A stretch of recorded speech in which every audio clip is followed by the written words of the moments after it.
Hello, hi, namaste, and I'm Raju. So sorry for the late in video to count. So ఇంకా late చేయకుండా point లేకపోతే ఈ video చూడండి. Media మిత్రులందరికీ నమస్కారం. ఈరోజు ఒక ప్రొద్దుటూరు నియోజకవర్గంలో ఈరోజు ఒక చీకటి దినంగా ప్రకటించవచ్చు. ఇక అర్థమైంది కదా, ఆయన ఏదో ఒక ఎంపీ వెంట ఆయన కొట్టిన ఒక చీకటి దినంగా ఆయన పరిగణించడం అనేది జరుగుతూ ఉంది. సో నాకు తెలియక అడుగుతున్నా, అదే సోములవారిపల్లె పంచాయతీలో నందం సుబ్బయ్య, అదే బీసీ క్యాండిడేట్ నందం సుబ్బయ్య చనిపోతే అది ఎందుకు చీకటి దినంగా నీకు కనిపించలేదు? అదేమన్నా వెలుగు దినమా? చంపినారు కదా, నీకు దెబ్బ తగిలితే నువ్వు అమ్మ అంటావు, దట్స్ యువర్ రియాక్షన్. పక్క వాళ్ళని చంపితే వాళ్ళు మాట్లాడద్దు, అప్పుడు నీకు ఎందుకు అనిపించా? అంటే మీ వైఎస్ఆర్సీపీలో గవర్నమెంట్లోనూ జరిగింది కదా. ఎందుకంటే ప్రొద్దుటూరులో ఒక బీసీ యాదవ సామాజిక వర్గానికి చెందినటువంటి ఒక బీసీ కులస్తుని ఒక మండల ఎంపీపీగా, అంటే ఒక మండల ప్రెసిడెంట్గా నేను ఈ ప్రొద్దుటూరు మండలానికి 4 సంవత్సరాల నుంచి పనిచేస్తూ, అదే మాదిరి మా భార్య ఎస్సీ కులానికి చెందినటువంటి ఒక సర్పంచ్ సోములవారిపల్లె మేజర్ గ్రామ పంచాయతీకి సుమారు 13-14 సంవత్సరాల నుంచి పనిచేస్తూ, నువ్వు ఎంపీపీ, మీ భార్య సర్పంచ్. ఫస్ట్ టైం సోములవారిపల్లె పంచాయతీ సర్పంచ్ మా భార్య, నేను ఎంపీపీ అని చెప్పుకున్నాను. దాని విధంగా మాకు తెలిసింది, నాకు దగ్గర నాకు తెలియదు. నేను కూడా సోములవారిపల్లె పంచాయతీలో నివాసం ఉంటున్నా, నాకు ఎప్పుడు తెలియదు. అదే ఎప్పుడైనా మీరు మీటిగానే మేము ఉండేది మర్చిపోయినాం. మీటిగానే ఎప్పుడైనా ఇళ్ళ కాడికి రావడము, మనకు ఓటేసిన ప్రజలను చూడడం అంటూ ఉంటే మాకు కూడా గుర్తుంటుంది. వీళ్ళు సర్పంచ్, వీళ్ళు ఎంపీపీ క్యాండిడేట్లని. అయినా నువ్వు సర్పంచ్గా ఉన్నావే, ఎంపీపీ ఏ విధంగా అయినావు? ఓహ్, నందం సుబ్బయ్య చనిపోతుందని నువ్వు ఎంపీపీ అయినావు. అయినా ఏ విధంగా చనిపోయినాడు, ఏ విధంగా చంపినాడు అనేది వీడియోస్ కూడా బయట పెడతావు. అంటే కుల రాజకీయాలు చేద్దామని నీకు ఏ విధంగా అనిపించింది శేఖర్? మీ భార్య ఎస్సీ మాల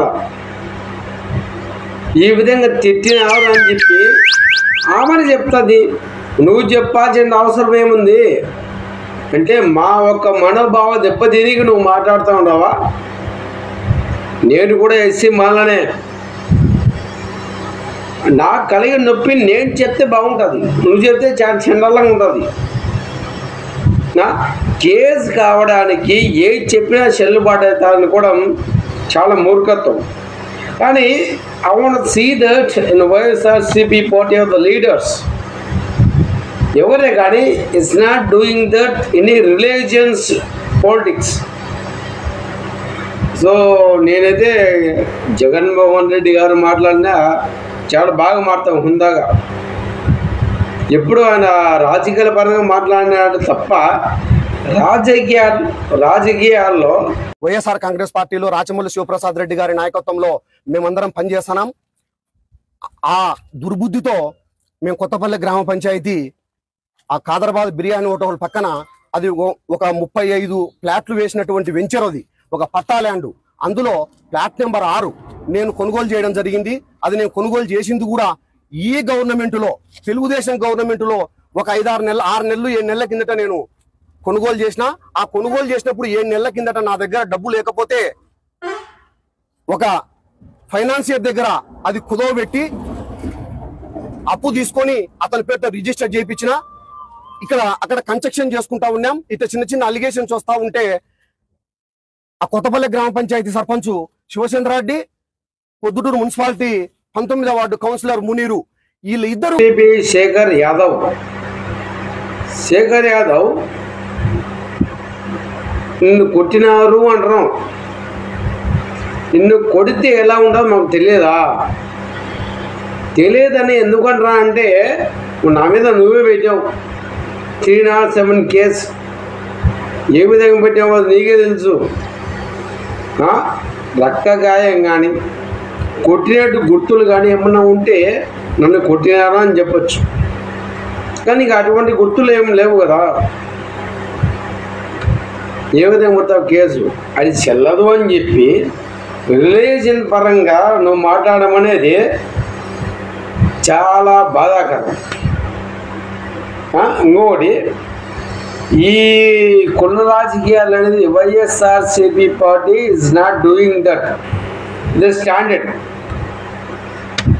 వైఎస్ఆర్సిపి పార్టీ అనేది ఎప్పుడూ చేయలేదు కుల రాజకీయాలు. ఇది గమనించుకోవాలా. మాజీ ఎమ్మెల్యే రాచమల్లి గారు మా ఇంటికాడికి వచ్చారు, మేము చూసాము. ప్రజెంట్ ఎమ్మెల్యే నంద్యాల వరదరాజరెడ్డి గారు మా ఇంటికాడికి వచ్చాడు, మేము చూసాం. సీఎం చంద్రబాబు నాయుడు గారు కూడా మా ఇంటికాడికి వచ్చాడు, మేము చూసినాం. అట్నే మాజీ సీఎం జగన్మోహన్ రెడ్డి గారు కూడా మా ఇంటికాడికి వచ్చాం, మేము చూసినాం. వీళ్ళకన్నా గొప్పనివే నువ్వు, వీళ్ళకన్నా గొప్పనివే. నేను ఏనాడు మేము చూడలేదు. నువ్వు చెప్తే మాకు అర్థమైంది. ఊరేని అమ్మ ఎంపీపీ అని నాకు అర్థం కాలేదండి. ఏ విధంగా మాట్లాడతాను? మీ ఇసుక మాఫియా, రేషన్ బియ్యము ఏ విధంగా చేసినారో ప్రజలందరికీ తెలిసింది. అందుకే నా మీద చాలా కేసులు పెట్టారు. నేను మాట్లాడుతూనే ఉంటా.